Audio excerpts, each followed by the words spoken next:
Ladies and gentlemen, here is the latest bulletin from the Intercontinental Radio News. Step into the sand.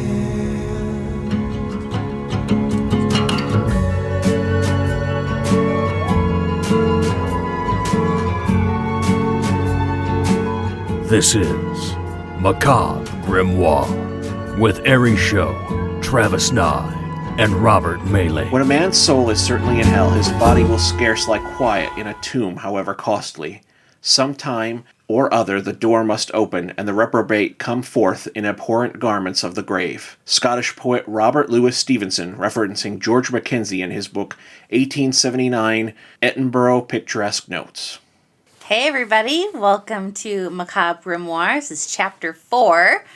We've got our hosts here, myself, Ari, Rob, and Travis. And today we're talking about Greyfriars Kirkyard. Greyfriars Kirkyard. I almost said cookyard. That's just the I Western appreciate the name. accent for that. I mean, Yeah, I have no idea if that's right, but it just feels good. It feels It right. does. It felt right. Irish. Yeah. Close enough. Well, it's Scottish. We're in Edinburgh. All right, fair enough. Yeah, you're getting a fight if you mix those up over there, I'm guessing. But, so we're going to talk a little bit about Edinburgh, specifically the Greyfriars Kirkyard, which is basically a fancy old word for graveyard. Now, Greyfriars in particular is considered one of the most haunted graveyards in the world, so I thought I'd share with you a few notes about it. And you guys can stop me if you want to chime in or anything like that, but I'm going to go ahead and read through this history I researched and put together for everybody. So, here's basically my premise for this is, what do body snatchers, violent ghosts, loyal dogs, Harry Potter, and a failed political revolution have in common? Greyfriars Kirkyard in Edinburgh, Scotland, is widely considered by many on the interwebs to be the most haunted graveyard in the world. This graveyard is in the city's historic district, perched on a hill overlooking the new town. And for some context, New Town was built around 1700. So it's not exactly new. It's just its name. It's new, but not new. It's new to Edinburgh. Does it have an old one? I would assume, Like but Mexico, New Mexico kind yeah, of thing? I didn't pull out a map and look, but I should have. Because I bet there's an old town, because that sounds like something you'd say when an old city like Edinburgh is like, I'm headed to Old Town. And if that's the case, what happened to the old one? Maybe that is the actual cemetery. Could be. Probably. Well, I always think back in the day, whenever they name something like New York or whatever, it was just they were just being lazy with picking a genuine name for their town. They're like, I don't know, I really like the town New York. We'll just name it New York. On the East Coast, I find it's people were kissing their boss's ass. Yes. Because it's, Virginia and, New York. Right. Which I guess part of it, too, was they were trying to do a different new name because it was originally New Amsterdam when the English took it, so. Right. But yeah, there's a lot of stuff on the East Coast that is like, Georgia, it's right. like. Right. Lots of ass kissing, and you see it actually here in South Dakota where we're at too, because almost every other town in this state is named for a railroad executive or his family member or something like that. Because it's they're all these little towns like the one I grew up in, Wessington. And it's a little water station. One every 10. They needed one every 10 miles, and that's how it started. Right.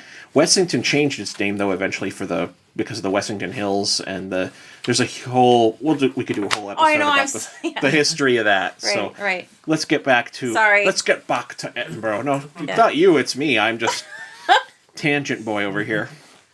So the other thing is that Greyfriars predates that area, Newtown, because Greyfriars itself was established sometime in the 1560s. Which I think is pretty impressive. I mean, obviously stuff existed before we were born, but the fact that it stood so long, It's like the Eddie Izzard gag where he talks about how in Europe it's like everything is history. There's just history everywhere. It's like, we've got so many goddamn castles, drives take forever because you have to drive around all the goddamn castles. And then he talks about then you've got the United States where they're like, tear it down. It's like, this building's 100 years old. Tear it down. There was no one alive back then. And that's pretty much kind of, I feel sometimes with Sioux Falls, like if there's anything old, they're like, tear it down, build a new one. Like, we're not going to preserve history. Screw that. It's just like, this is America. It's like, no, save the history. If it's still a good building, it still works, and let's renovate it. Anyways. Yep. Tangent. Full of bloody tangents. Speaking I see what you did there. So speaking of bloody tangents, one of the most famous ghost and feature probably of this graveyard is Bluidy Mackenzie. Now, Bluidy Mackenzie is basically a very active poltergeist that people believe that is George MacKenzie, who is buried in this cemetery. They call it the Mackenzie poltergeist. He's said to be one of the most aggressive and active paranormal figures around. Known during his lifetime as a ruthless persecutor of Scottish Covenanters. Covenanters are going to come up in a big way later here. Mm-hmm. A Presbyterian movement in the 17th century. Mackenzie's spirit, according to legend, was released in 1999. So it started... There are reports that go back further, but it definitely, apparently really took off starting in the 2000s, because they say in 1999 a homeless man looking for a spot to sleep during a storm broke into the mausoleum and slept inside of... It's literally called the Black Mausoleum. And why the fuck would you break into a place called the Black Mausoleum? And that sounds like a really good idea of a place to sleep. There's probably tons of mausoleums. How drunk or high were you? Yeah. Like, oh, this is a cemetery. Oh, good place to, sleep. Or the Black Mausoleum. Not scary at all. That's how horror films start. Well, you're going to get a really good night's sleep if you're not haunted, because nobody else is going to mess with you. This is true. Like, yeah, quiet as the tomb. Like, what are you doing here? Like, you should be checking this place out. Right. I mean, how does it even work? Did you, slide in and, push the bones over? I mean, fuck, man, that's just... We didn't crack open the tomb, did he? It just sounds like he broke open the mausoleum, because mausoleums are just little houses. He's in the mausoleum part. I'm being silly. No, I mean, if you're going to go that far, you might as well get into the coffin. I mean, you're already here. Well, there's no bones in here. Might as well lay mine down. Yeah, really. You're talking to somebody no bones about it. Seriously, put that femur down. Even profound skeptics have felt an eerie, sometimes terrifying presence in the Greyfriars Kirkyard. Many come away convinced that there is something there, even if they are unwilling to accept it as a poltergeist. The Mackenzie poltergeist has been called one of the most well-documented paranormal phenomena in the world. Hundreds of people claim to have encountered the unpleasant spirit, said to be the ghost of George MacKenzie, otherwise known as Bluidy Mackenzie. Yep, okay. I got multiple parts here. Oh, you're fine. Even before the incident with the homeless person... Here we go. Even before the incident with the homeless person, the poltergeist was leaving his mark on visitors to the derelict vaults under Southbridge. Scores of people on ghost tours in the vaults reported being scratched, pushed, and trampled. There's even an account of one 11-year-old boy who was said to have come out of the tour with long bloody scratches down his arm, while many visitors have suddenly felt cold and scores have fainted on the tours. Now, I don't know about that, because I think that, and this is just my opinion based off of one article that I've read online, when Harry Potter and the Chamber of Secrets came out in theaters, there's a scene in there where Ron is puking up slugs. And that scene grossed out people in, that area of the world. We're talking, London, Scotland, that area. To the point where people were either vomiting in theaters or fainting and leaving. So if people are fainting, I don't know. It's just, I think people are maybe just weaker constitutions or this. But like I said, this is just one impression of one event. You hear that, Scotland? You're all weak. I'm calling you out, Scotland. Just kidding. I've never been there, and I'm pretty sure they're awesome. It sounds lovely. It sounds lovely. Maybe that's why they're weak. Other than the ghost thing. Other than the ghost. They're pampered. So I'm just wondering if that's just, part of their culture where fainting is more acceptable. I don't know. More expected as a reaction? I think it could tie in that if you're on a ghost tour and they keep building up and building up and building up, oh, this is spooky, oh man, you're going to see ghosts in the spooky tomb we're going to take you through. Right.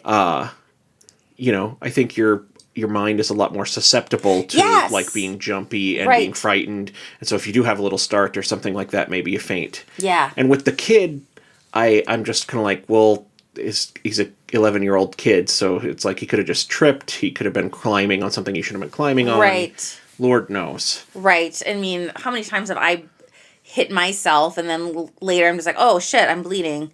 I like going back to like the current remakes of Sherlock Holmes with Robert Downey Jr., where that guy claims to be doing like sorcery and all this other stuff that has some scientific background to it. I would just like to think that they're all getting doused with a fine mist of chloroform the entire time they're going through, and then they all fainted. Oh my god. That's so dangerous. Yeah, it's like just a steampunk like mind trap down there, basically. Oh Yes. man. Okay. Let's see. And one thing I will add, though, is that, like, sources on this, actually, it's like the local, like, national newspaper of Scotland that's, like, based in Edinburgh, called The Scotsman, is, they actually did, like, a whole list of, like, the haunted things in Edinburgh, stuff like that, because it's an old city, it's got lots of ghost stories and stuff like that. But they gave this one, the Mackenzie poltergeist, they gave it 5 out of 5 for like believability and how much they could confirm of people's stories. Wow. And almost all the other ones were like 3 out of 5 Dang. or 2 out of 5, and there were a few 4 out of 5. This was the top, like, this is the one that we can, like, basically everything you've heard about it is true. Shit. And so that's kind of was going to be one of my saved questions for later, is like when they said this is the most haunted, like, what scale are they basing that off of? But Yeah, and that throws me off a little bit too. But I guess it's probably partially boosterism and marketing. right. But it's by the same true token, because one person said it, kind of thing. World's best cup of coffee. World's most haunted cemetery. yeah. But it seems like this one is very the poltergeist, and obviously a poltergeist is a type of ghost where they like make noise or they like move physical objects and stuff like that. They're very active, yeah. Yeah, they're a active in the physical world kind of ghost. Polter and is like spirit. Yeah, poltergeist, and it basically German it's noisy spirit. So yeah, the unpleasant happenings soon became so common that organizers of the tours even took to offering a full refund to visitors who'd been spooked, which That's an easy way to get your money back, though. Like, I was scared. It's also a very good marketing technique to have all these people say, this is what I experienced, it's for real. That's true. That's very true. yeah, kind of like in the old-timey like movies, plays, and magic shows where they'd be like, those with weak constitutions should leave the theater immediately, Right. Yeah. Then you always have that one asshole who's like, I'm fine. It'll be fine. And then it happens like, fuck. And then they're out. Yeah. So let's see. After Mackenzie's tomb was cracked open, there were said to have been numerous incidents. Believed malevolent spirit, yep. We covered that. Psychic investigators and television cameras arrived in droves, but nothing seems to have stemmed the attacks. In 2003, the house of the organizer of the ghost tours caught fire, and all of the papers that he'd collected about Bluidy Mackenzie were destroyed. Which, that can just be a house fire. Well, yeah, but it is a coincidence. It is. It's, it's like... It's circumstantial, but yeah, it does definitely fall into the, sometimes you have a case where it's like there's a lot of circumstantial piling up. Yeah. I know I had a relative who was very, very spiritual and religious and believed that one of the foster kids that they took in was basically possessed because every house that they took him into had burned down. Whoa. And I'm like, so how many houses are we talking about? And they're like, 2. And I'm like, and you take in foster kids, like, you realize you could just be careless with these kids a little bit, and they might be playing with stuff they don't need to. Possibly. It is possible that there's a little bit of neglect there. Right. That they're just not paying as close attention as they should be. Right. But there's also, what if the kid's just sitting there, nothing's happening, and all of a sudden, a fire bursts out just right in front of him. Right. Then it's like, see? Fires just start. He's just there. I'd take that gift. That makes me think of my all-time, this is a bit of a tangent, my all-time favorite Family Guy joke is the episode where the British people take over the pub. And so Lois is investigating because the British people bought the pub, and then it like immediately burned down, and so they're like her and this insurance adjuster are investigating, and they're like going through the guy's office, and they find documents, and Lois is like, my God, he took out 3 different insurance policies, and it's way more than the bar is worth. And it's like, the insurance adjuster is just like, oh yeah, I sold them those policies. And she's like, well, didn't you get suspicious when the bar burned down right away, right after you'd written all these policies? He's like, no, actually it happens all the time. And then he just gets this like sullen, defeated look, and is like, oh God. I'm an idiot. Oh my gosh. Love that one. Oh, what was that on again? That was Family Guy. Family Guy. Which, Oh, right. Not known for its nuanced comedy, but that Yeah. one hit me. Like, I always remember that one. Like, no, it happens all the time. Oh. My favorite. This is a little bit. My favorite Family Guy one is there's a couple where Peter is saying that he never farted until he was like in his 30s. And Yes. farts, he's like, what the hell was that? Yeah, that was a good one. That was a good bit. And then the other one that was a really good bit, that he has a low tolerance for alcohol, and he took a lick of a butter rum ice cream cone and passed out. Sorry. Okay. We could go on forever about Family Guy. That's awesome though. Yeah. Especially that fart one. I remember Yeah, that one. It's yeah. like, what the hell? I think that's one of the first few episodes too. It is. Yeah, early Family Guy was really good. Mm-hmm. Anyway. Yeah, sorry. No problem. Okay. So people who've been on the graveyard tours have emerged with scratches, documents of broken fingers. Like they said, some people have collapsed. And there's one account that I'm not sure if this was from the... I believe this was from the Scotsman. I found this one. That there was a family that claimed that one of their members had gone mad after visiting the churchyard, which, you know, with the complex issues with mental health and stuff like that, and then claiming, and then there's no like follow-up, I'm kind of like, Yeah. But still, it's like, you know, if they were troubled, it's like, why did you take them to this place? Yeah, right. Why would you take them into a place that's so awful? So you're just exacerbating the... But this is interesting and kind of like goes against the whole, well, they're just doing this for publicity or whatever. Yeah. It got so dangerous at one point that the Edinburgh City Council sealed up George Mackenzie's grave, and the churchyard tours were cancelled. But reports of strange happenings in the area continued. To date, there have been, 450 documented attacks. Jesus. At least and this is where we get into that mountain of circumstantial. Yeah. At least 140 people have collapsed, which, you know, I'd believe that you had a handful a year that would collapse from the hype. Right. But, you know, hundreds of people. And is that just from like, we're just saying from what, like maybe 2001 to... I believe this one was like from 2006 to today. Holy crap. Yeah. And there have even been suggestions that the spirit may be responsible for one death. Here's the account of that. Mm-hmm. In 2000, an Edinburgh psychic and medium named Colin Grant attempted an exorcism at the churchyard. Basically went to pick a fight, I guess. Yes. He said he was picking up evil forces and refused to enter the graveyard without a Bible and a cross. Grant... Wait. Oh, without?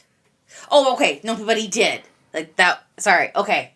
I'm sorry. Keep no going. problem. Grant told his family that the churchyard was home to 200 unhappy spirits. He believed them to be the Covenanters that had been held there and starved to death. He said that there was more to be done at Greyfriars, but 2 months later, at the age of 66, he died suddenly of a massive heart attack, which 66, especially nowadays, is not that old for that to happen, but it's still not like... It's still plausible. It's still highly plausible. Right. But you'll notice in that story we mentioned that people were starved to death here. Mm-hmm. So did I mention that this was once a concentration camp on the same grounds? You did not. But I'm curious. Okay. So here's the story of the Covenanters' prison, which is on the site. Let's see. In the Covenanters, I'm going to get into their history a little bit so you understand some context about why this happened to them. Okay, so they started a rebellion that broke out in 1679, and after an unexpected success of a group of Covenanters armed with pitchforks and the like against government forces, led by John Graham of Claverhouse at the Battle of Drumclog. For a time, authorities looked in danger of losing control of the south and west of Scotland, as more and more people joined the rebel camp at Bothwell near Glasgow. But only a few weeks after the Drumclog victory, the rebels were defeated at the Battle of Bothwell Brig. Which Bothwell Brig is important because this is the battle that a lot of these POWs are going to come from. Rebels, I guess. Right. Covenanters' prison was connected to Greyfriars Kirkyard via a stone gateway and locked with a metal gate near the Mackenzie Mausoleum. It was once home to an estimated 1,200 unfortunate members of the failed revolution. They stayed there in the winter of 1679 through 1680. Conditions at the prison were so brutal that only 257 of those 1,200 made it out alive. Jesus. Yeah. I'm just looking up some images of this place just to get a context of like how large it is. Oh yeah, and I have a lot of great photos I found of the Kirkyard and these sites we're talking about that will be included in the show notes. This period of repression of Covenanters and the downfall of their religious class in Scotland actually became known as the Killing Time. Oh, God. I was just thinking about that because I was reading that. Could you imagine people on the news just being like, no, we're still in the killing time? Well, we are in a war of terror, you know? Yeah. It's a purge, man. It's a purge. Let's see. And, the government during this killing time, they really were persecuting Covenanters all over the country. There are reports that government officials were so ardent in their persecution that, and I'm going to quote here from a book called Covenanters, The 50 Years of Struggle, if authorities learnt that a murdered Covenanter had been given a decent burial, their bodies were usually disinterred and buried in places reserved for thieves and malcontents. Quite often the corpse was hanged or beheaded first, and burying the body in the kirkyard could result in another punitive death. That's so messed up. It's like, don't just kill you, but behead your body and then only leave your body in the place where they throw criminal bodies. It's like... But that's the part I don't understand. Why would you hang and behead them again if they're already dead? It's a religious war. It's just pure hatred is what you're dealing with. So awful. It's fucked. Yeah. That's so crazy. So, Greyfriars Kirkyard also has something that's kind of unique to this graveyard. Like I said at the beginning, this is a crossroad for all sorts of weirdness. Oh, I see. These are called mort safes, and what these are is they are typically seen in old cemeteries. Typical of most cemeteries, eerie carved stone angels and ghoulish figures and stuff like that, and tombstones. That's what you expect to see in a graveyard. But the Kirkyard has a particularly strange thing that you're going to see a lot of, that is these imposing metal grills that cover over the top of graves. It looks like the grave is locked in a cage. Yeah, I'm looking at a picture right now. It literally just looks like they buried a shark cage in the ground. Yep. But didn't bury it all the way. So the top part of the cage. The top part of the cage itself sticks out of the ground. So what happened here is that in the early 1800s, the University of Edinburgh's prestigious medical studies program was flourishing. This sparked an inadvertent underground trade in corpses stolen by body snatchers and sold to the local students. Soon the nefarious practice, because it was so profitable, became an epidemic.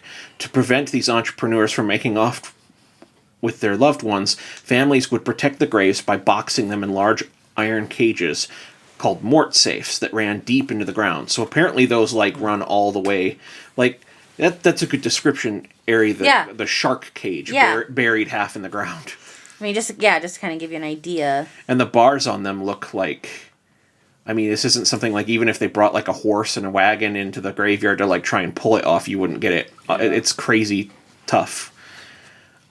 Well, that's the whole point, is so then you're not able to break into your loved one's, grave. So yeah, that's one of the pictures that's on the show notes. Yeah. So you'll see them in the show notes. They're pretty creepy. But cool because you see it and you think like, were they worried the corpse was going to come back? Kind of like in Eastern Europe where they find bodies where a metal or an iron stake is driven through the heart of the corpse after the fact. Right, yes. So, not everything with the Greyfriars Kirkyard is all like doom and gloom and corpse cages. There's a popular story in the graveyard of Greyfriars Bobby. For the last 140 years, a noble-looking bronze Skye Terrier has stood guard outside of the grounds and watched over the kirkyard. Edinburghers have championed the story of Greyfriars Bobby, a loyal dog that stood vigil over his deceased owner's grave for 14 years until his death, at which point he was buried near his beloved master's plot. Which, I heard this story and I'm like, I wonder if this was the inspiration for the Jurassic Bark episode from Futurama, where the dog waits for Fry forever. Oh, so sad. It is super sad. He's a handsome dog. The story has been memorialized in books and movies, but historians now say that while the pup existed, his extended mourning was probably a fabricated marketing ploy by the local cemetery curator and a nearby restaurant owner to encourage tourism. Most likely he stuck around for all the free food and attention he got from visitors. I mean, I would. I mean, yeah. Yeah. That's what I'm going to do. When I lose my job and source of income, I'm going to create this story that I've never left this place, and people will come see me and then just bring me everything I need. Yeah. That's brilliant. That's the way to go. That is the way to go. I kind of did that with the bed and nails thing. People were bringing me breakfast and lunch, and like I didn't have to. I couldn't go anywhere, but that was great. It's kind of like those yogis in India. Like India actually is. This is a tangent, but they have a problem within rural areas. They have these like snake charmers and guys who can levitate and stuff like that. They do basically magic performances, but basically say it's because they're holy men and they're blessed by a deity or something like that.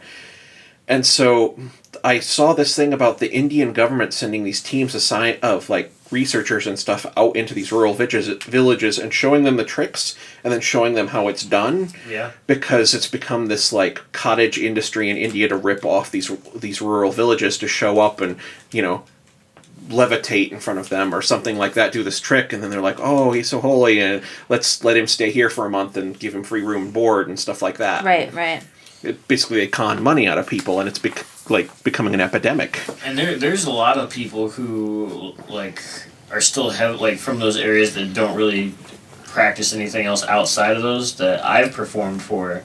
That they just say you make a lot of money where I'm from. You make a lot of money. I'm like, yeah, but I'm not trying to pull it off as real. Yeah, that's what they do. That's the difference. Yeah. Let's see. So, stuck around for food and whatnot. This was the other thing I had no idea about for Greyfriars Kirkyard until I researched it for this podcast, was that this is the graveyard that, let's see, fans of Harry Potter books might recognize a name or two on the gravestones of Greyfriars Kirkyard. One prominent stone, which has become a pilgrimage site for Potter fans, bears the name Thomas Riddle. How did that happen? Oh! J.K. Rowling has previously said that the tombstone of Thomas Riddle Esquire in the famous kirkyard may have subconsciously been the inspiration for Voldemort's true name, since she often took strolls past that exact spot, which is overlooked by the Elephant House Cafe, where she wrote several of the books. So how can she say subconsciously? Well, okay. That's the name. It is and it isn't, because she spells it differently. Plus, Dominic's done this before, where you consume so much information, and and then eventually you come up with a story, and then it's not until after the fact you're like, oh, I guess I was inspired by my surroundings. Okay. So it's kind of like that. Yeah, I've done that. Yeah. Okay. So I read that and I was definitely like, oh yeah, that makes sense. And it makes sense to me that you wouldn't know for sure. I'd be like, I remember seeing it, and it's possible because it is a cool name, Right. Let's see, and then the nearby gravestone of poet William McGonagall is also said to have offered inspiration for the name of Professor McGonagall, the head of Gryffindor. while nearby George Heriot's school is claimed to be the template for Hogwarts. And I haven't seen a picture of the school, but there's a lot of people who claim that it looks a lot like Hogwarts. All right, I'm looking it up right now because that was one I haven't done that yet. Let's see, George. If I can spell George, George. What is it? Heriot. Here we go. It's it's very castle-like. Really? Yeah, it's pretty Hogwarty. Hogwarty. Yeah. Yeah, it is. Right? Okay. Yeah, it's like that. A little more square than Hogwarts, but other than that, definitely. I mean, that's the movie's interpretation of what they think it should look like. Not, Yeah, that's pretty cool. Nice. I would have never. For the big screen. So I want to go to school there. It's I not mean, the I'm too old to same. go to school there, probably, most likely. But it's fine. I'll work it out. We all want to be an elementary kid again, and just all we have to worry about is getting a paper turned in, and then we can just go home and eat and sleep for free. And I know, man. Mrs. Peanut Butter, but Yeah, my teacher's name is Mrs. Peanut Butter there. No. Not for real. Oh. That's how you pass. Right. why you try? As long as you Real did your brain best.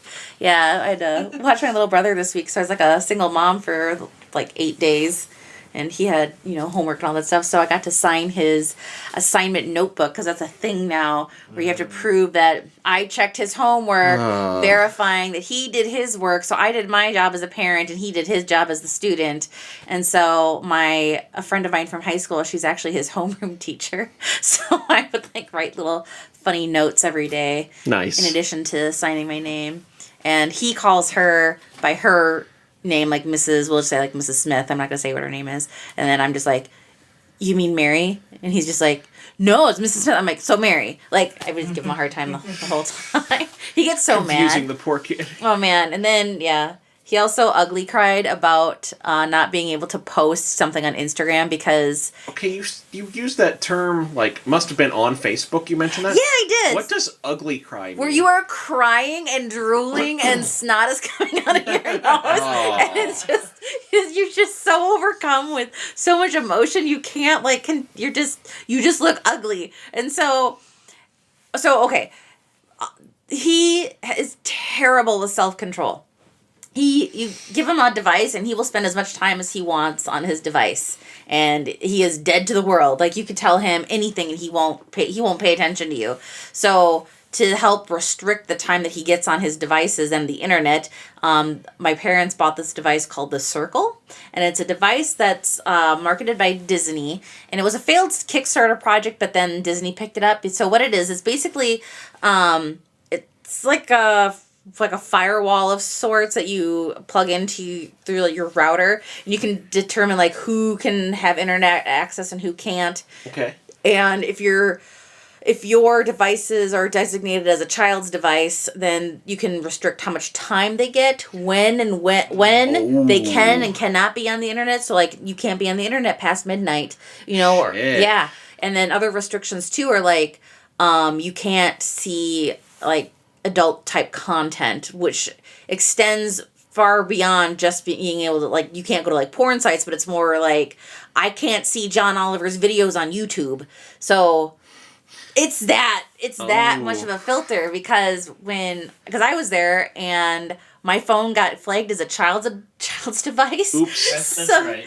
So Yeah, they did that right. that seems legit. So I couldn't see Last Week with John Oliver, which really bummed me out. And then my internet got shut off at 9 p.m. I'm like, what? Mom? Come on. Mom, wake up!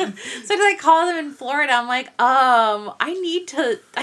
here's the fucked up part. I was like, I need to use the internet. And they're just like, what for? I'm like, are you kidding me? Don't Wow. use up all our internet. I'm in my 30s. Give me a So I'm like, for looking up recipes so I can make dinner and so I can check my email. And they're just like, that seems legit. We'll give you access. Like, good You're God. good for another half hour. Good night. Why do you need the internet? I don't know, Mom. Why do you need the internet? So, yeah, it was so screwed up. So, anyways, he wanted to post this picture to Instagram, and it was getting close to the end of his hour of his time that he could have allowed for the day, and he got kicked off. And he was so upset that he could not share this picture of him and his friends at his show choir concert. And he's just like, oh, it won't be relevant. And I'm like, just do it on Thursday and call it Throwback Thursday. Like, everybody does that. How old is this kid? He's 13. And he was a mess. 13, and he's sitting here, this content won't be Yeah. Jesus Christ. Yeah, it was It must disturbing. be nice to actually have. What are we motivation to post raising? stuff. I mean, I don't. damn. Yeah, it's just him. It's his age. It's there's a bunch of other factors, but yeah, he was so upset that he could not post this picture to Instagram, and I'm just thinking, well, you should have thought of it earlier. Unfortunately, you didn't. So I guess this is what happens. The other thing I don't necessarily agree with, though, is that even when he's on Netflix, it only limits him to an hour. So he's like, I can only watch 2.5 episodes of The Office, and I'm like, what? That's awful. Skip the intro. Skip the intro. Yeah. It's like a war crime. It is. So that was my life for the last week. Jeez, Mom, I'm so sorry. Mom. Do you need a hug? I kind of do. Oh. Here's my password. Just use it. Shut up. Oh my god, I can't believe I had to justify my internet usage to my parents, though. Like, that sucks, man. Yeah. So, I should have lied. I should have just said, like, I'm looking at porn, Mom, and I really need my fix. Yeah. Do you want to go into detail? Yeah, I mean, I can give you the detail on, like, what I let them These into. controlled substances I'm moving across international borders have got to be on the streets of Bangkok in 6 hours. I got 10 kilos of uncut Nicaraguan on the way. Uncle Escobar. Yeah. So, I don't know what that was relating back to with... the Harry Potter in the schools and to be in school and Yeah. So I don't know. I'm kind of curious though. Like, what are other poltergeists across, like, just in the United States? I mean, poltergeists do crazy shit that you hear stories about and stuff, but and then there are videos out there that are disturbing on YouTube if you search for them. But this one is particularly active, and I'm not used to what really stands out in this case to me is the violence. Because usually you don't have poltergeist, because usually that's one thing when I was a little kid I'd always say to my sisters, like, oh, a ghost, what is it? I mean, everyone's scared of it, but what is it actually going to do to you other than stand there and go, boo? Yeah, right. It's like, they just creep you out, but this ghost is like... It wants I'm gonna you. fucking, like, beat you down, motherfucker. You Yeah. know? I need friends. You're coming to my side. And then I read one account that I couldn't... It's not that I couldn't confirm it, but it was just, like, the only place I saw this story referenced. But there was one tour guide that claims that Mackenzie is actually a gentleman to ladies and will gently push women aside and then attack men in the group. So it's usually men that get attacked. Whoa, that's interesting. So I wonder if that psychic's death is related to the poltergeist. Then that makes a little bit more sense. And that's interesting that he won't go after women. So you're saying I'm safe if I go there? It sounds like not from the fainting or passing out. No. But it sounds like women generally aren't the ones that get, like, beat. Right. Because I know... Which I'm just like, sign up for free beating. You know what, can we go tour the chocolate factory instead? It's like, what do you do as a tourist? It's like, let's see, go get a beating from a supernatural entity or really. anything else. But it sounds like you can probably still tour the graveyard, they just don't do ghost tours any longer. Kind of, yeah. Yeah. That's kind of what it sounds like. Because I'm like, I would still love to tour the graveyard. The photos taken during the day are just gorgeous. Oh my god, so beautiful. And then as a history nerd, I'm like nerding out on all that stuff. And there are some pictures of the actual the prison yard where they kept the people in it's like the old stone buildings are still there and stuff like that. And that looks pretty cool / creepy. But yeah. That's pretty intense. That's awesome. Maybe one day we'll visit Scotland. Go to Edinburgh. Go to Edinburgh.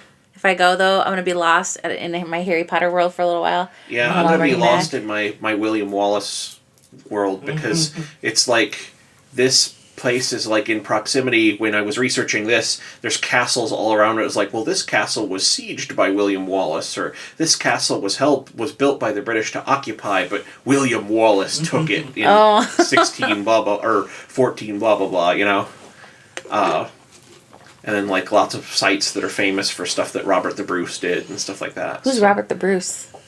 The king that basically gets installed by the actions of William Wallace. Oh, okay.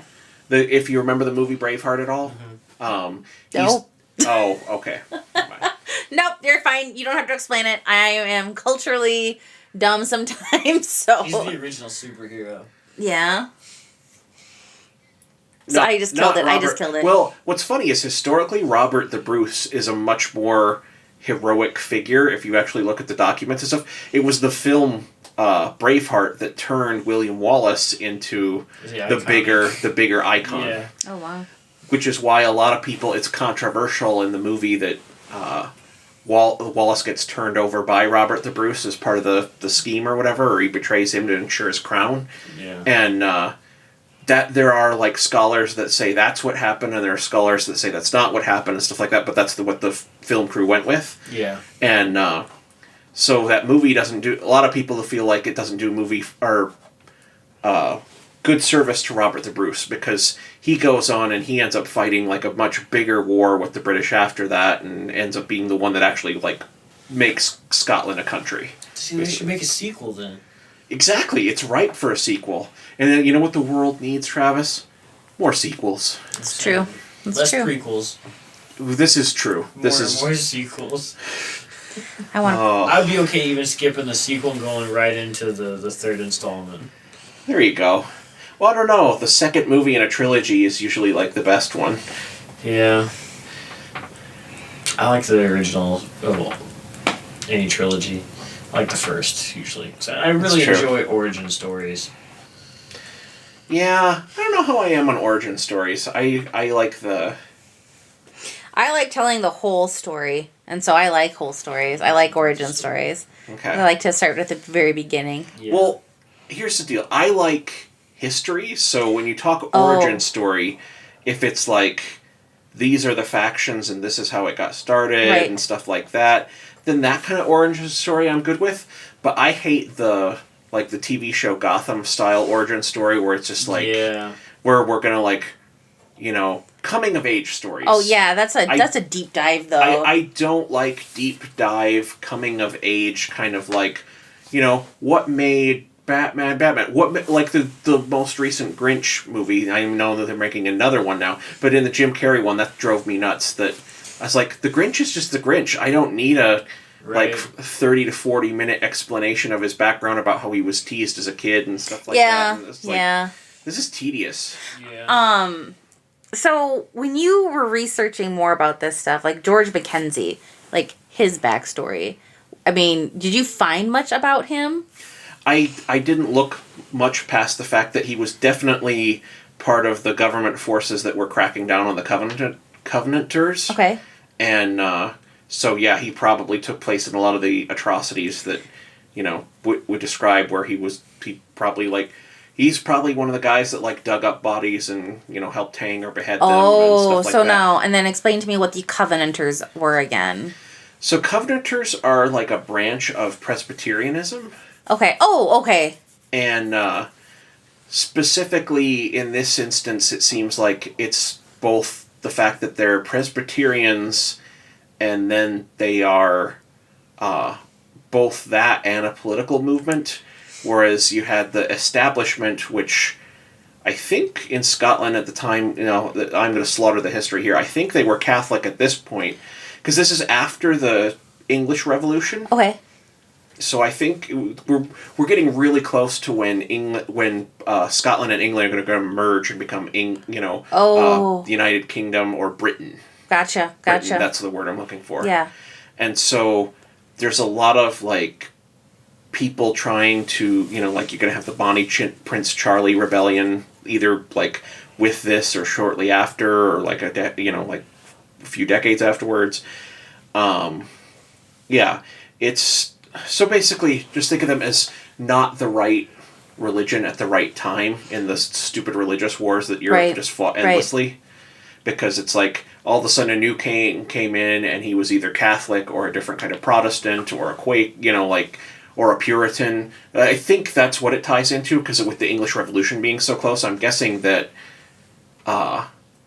Scotland being controlled by England and England was being run by Puritans, that maybe that's why they were persecuted. Oh, I see. Okay, and so it's like you have the Scottish, who are kind of establishment, and with the Vichy kind of like ruling regime that's actually a puppet for England, cracking down on the more loyalist to actual identity of an independent Scotland who are a different religion and stuff like that. Right. Isn't it weird how religion just fucks up a lot of shit?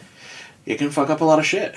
And it's also, I mean, I had a friend one time who was like, religion just, all it does is cause war. And I'm like, no, that's not it at all either. Because the thing is, when we look at any religious conflict, you're also going to find a socio or economic or political thing as well. Right. Because I said, they're the Covenanters, and this is one of those stupid religious wars, but there's also the legitimate, like, an independent Scotland versus a Scotland that is basically a puppet for England going on here. Right. So which one of these is the real driver? For the common man, maybe the religious thing is more the driver. For their leadership, maybe the other thing is more important. Yeah. And everything in between. Right. It's not just religion or just politics, it's both. Exactly. Both, yeah. Well, neat. So yeah, that was the Greyfriars Kirkyard, the most haunted cemetery in the world. Although I don't know if this one's the most haunted one, because like I said, they claim it. There's one that we'll cover down the road in Chile that I want to get to, that is super, super freaky haunted in the middle of a desert, and like people don't... It's basically like a no man's land, and we'll tell you all about it in a future chapter. So, yeah. Thank you for listening to Macabre Grimoire. And that was chapter 5. That was chapter 5. No, wait, 4. It was chapter 4. Chapter 4. And once again, don't forget to support us on Patreon. If you want to thank us and you don't want to pay money, or you don't have the funds right now, totally understand. If you'd give us a positive review on whatever service you're listening to this podcast, that would be really appreciated, with a thumbs up, a like, or a nice review on iTunes. That would be awesome. Thank you very much, everyone, and we'll see you next time. Macabre Grimoire is a production of theSiouxEmpire.com. Learn more at macabregrimoire.com.